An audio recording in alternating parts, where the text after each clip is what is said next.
বাংলাদেশে আবু তোহাব নাকি কথা বলেছে নবী নাকি বড় ভাই।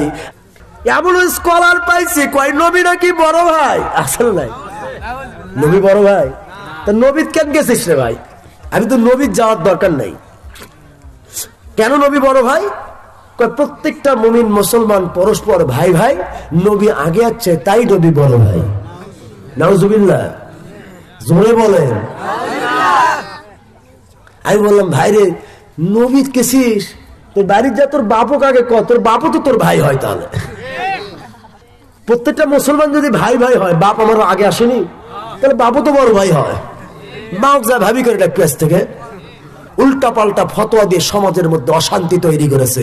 আর এই বেহায়ার কিছু ভক্ত মুরিদ থাকে, এরা আবার কিছু বেহায়া আছে, নিজে ইসলাম বোঝে না, আবার আর একজনকে বোঝানোর চেষ্টা করে। মনে রাখবা, হাদিস আর কোরআনের আয়াত যদি